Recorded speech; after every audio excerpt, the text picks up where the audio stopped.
नमस्कार, आप देख रहे हैं जगत क्रांति टीवी और मैं हूं आपके साथ ज्योति कनौजिया। चलिए नजर डालते हैं खबर की ओर।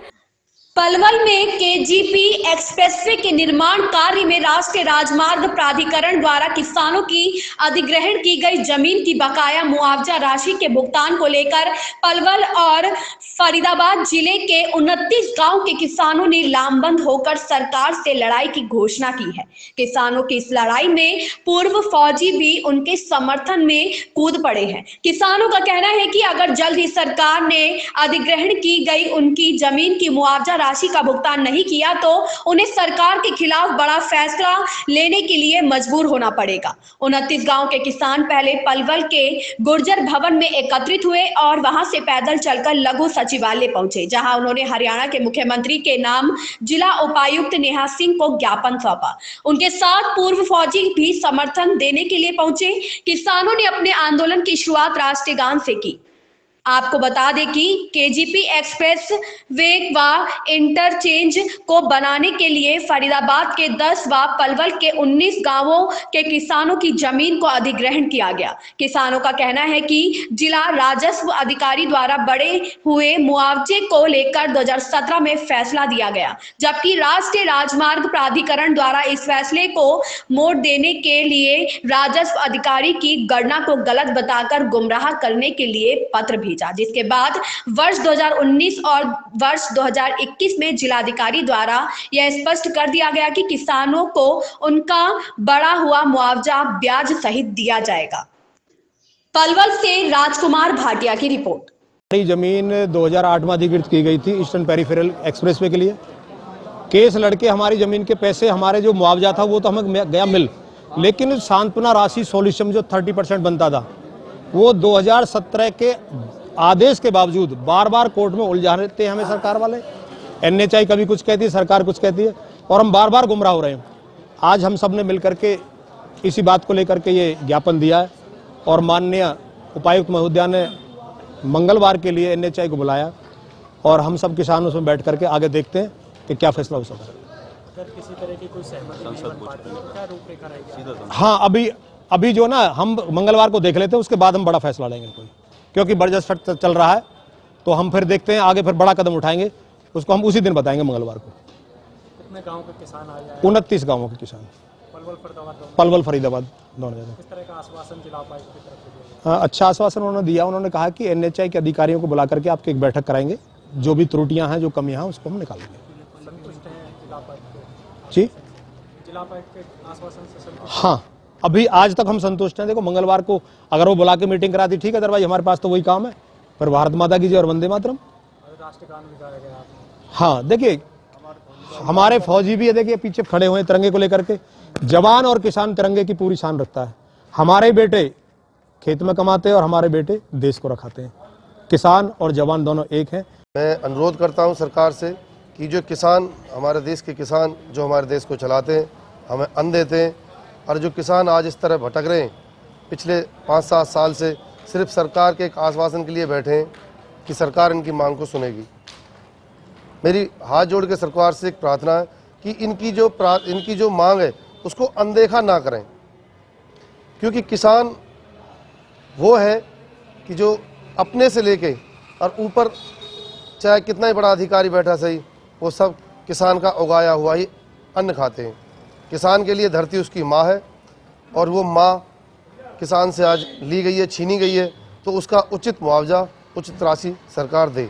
मेरी यही सब सरकार से प्रार्थना है। एक सप्ताह में किसी तरह की कोई सहमति नहीं बन पाती है अधिकारियों और किसानों के बीच, तो आगे भी जवान किसानों के साथ खड़े रहेंगे?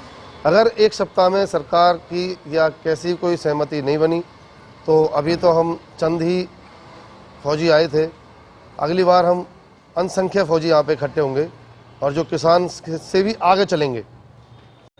मेरी अभी ज़मीन अधिकृत की गई है इंटरचेंज के लिए। पहले मुझे 62 लाख का मुआवजा दे दिया गया, अब सरकार ने धोखेबाजी करके 54.5 लाख का अवार्ड किया है। ओके, 2008 में दिया था 62 का। मैंने कई बार यहाँ पे ज्ञापन भी दिया है, डीसी साहब को, डीआरओ साहब को भी दिया है, तो उन्होंने कोई बात नहीं बोला कि ये तो हमारी पॉलिसी है। मतलब क्या क्या लगाते हैं डीआरओ साहब का कुछ, फिर उसके बाद डीआरओ साहब भी चले गए। उनका कोई मसला किसी रिश्वत वगैरह में कहीं वो उसके बाद 7 महीने हो गए, 15 तारीख को 7 मंथ हो जाएंगे, पेमेंट किसी को 1 रुपया नहीं दिया है, एक भी। बोलते अभी पोर्टल में दिक्कत है, कभी कुछ में दिक्कत है, मंडे से बोल रहे पेमेंट के लिए। अब हो जाती है तो पेमेंट ठीक है, नहीं तो फिर हमको भी वहाँ पे कुछ मतलब धरना प्रदर्शन करना पड़ेगा। केजीपी परियोजना में 2008 और 2010 में 2 टाइम जो है ना अधिग्रहित की गई थी भूमि, और इनको फाइनल अवार्ड तो 2016-2017 में दे दिया गया है, लेकिन इन सारे 29 गांवों के किसानों को सोल्यूशन और इंटरेस्ट की राशि नहीं पे की गई थी। तो इन्होंने Punjab and Haryana high court को अप्रोच किया, हाई कोर्ट ने जो है ना अलाउड कर दिया कि भाई इनको सोल्यूशन इंटरेस्ट इनको दिया जाए। लेकिन वो Punjab and Haryana high court ने नोडल अफसर बना दिया डीआरओ साहब फरीदाबाद को।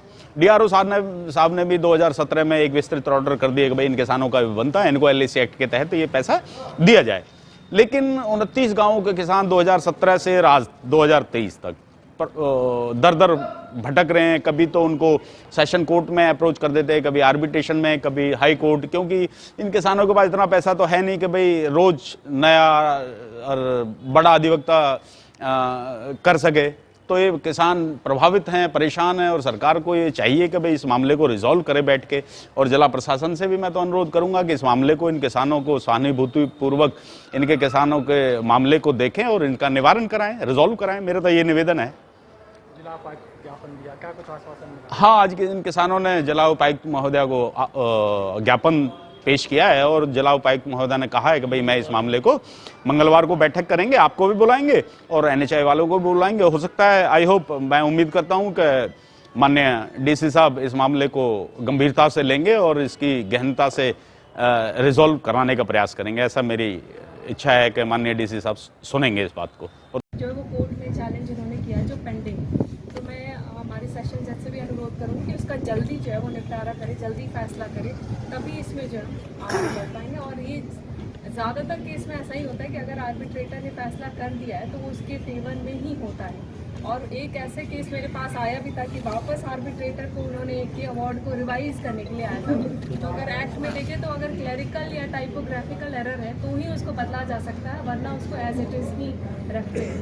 तो मेरे ख्याल से थोड़ा सा और इंतज़ार करेंगे और इसको स्पीड अप करेंगे। कोर्ट में मैं उनसे डिप्रेशन के केसेस चलते हैं, ट्यूजडे को मीटिंग भी रख लेते हैं। मैं आपको बताना चाहता हूं, हम डिप्टी सीएम से उसकी कोठी पे मिलने गए थे। हम 10 साथी थे। हम उम्मीद लेके गए थे कि डिप्टी सीएम हमारे सब बातों को सुनेंगे। उससे पहले हम डिप्टी सीएम के बाप से मिल लिए थे, मोहना मंडी में आए थे वो। उनको एक कमरे में जाके स्पेशल मिले थे और उन्होंने कहा था कि मैं अपने बेटे से कहूंगा आपको जल्दी से जल्दी आपका सॉल्यूशन करेंगे। हम वहां गए जी, वहां भीड़ इतनी थी। जाने के बाद डिप्टी सीएम के पास पहुंच गए जन कैसे कैसे।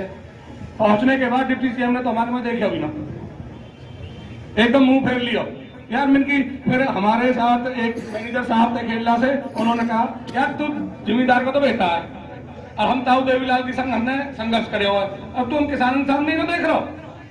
और बाबा उसने नहीं सुनी, एक भी गाड़ी में बैठ के चुप चलेगा। अब बताओ किसानों की कैसे साथी है युग सरकार, और फिर भी हम डिसिप्लिन में चल रहे हैं। कोई गलत बात नहीं कह रहे, कोई मुर्दाबाद के नारे नहीं लगा रहे, डिसिप्लिन में बात कर रहे हैं। और नहीं, आपके साथ इतनी संख्या है, ये आप रोड भी जाम कर सकते हो, सब काम करने हमें। ये किसान है, ये सबका पेट भर सकता है तो पेट खाली भी रख सकता है। अगर ये 1 साल अन्न नहीं हुआ है तो सारा देश भूखा मरेगा। और मैं इसी के साथ प्रशासन से अनुरोध करना चाहता हूं कि भैया हमारे जो सब्र की परीक्षा मत लो। आरती के साथ साथ किसान भी हूँ, दोनों चीज हूँ। और अपने आरती एसोसिएशन तरफ से आप सबको आश्वासन देता हूँ कि हम आपके साथ हम बनते हैं। जहाँ आपका पसीना गिरा तो हम सुनाएंगे। पहले भी आरती में किसान आंदोलन में पूरे तन मन धन से आपका साथ दिया और आगे भी देते रहेंगे। इस खबर में बस इतना ही। बने रहे जगत क्रांति टीवी के साथ।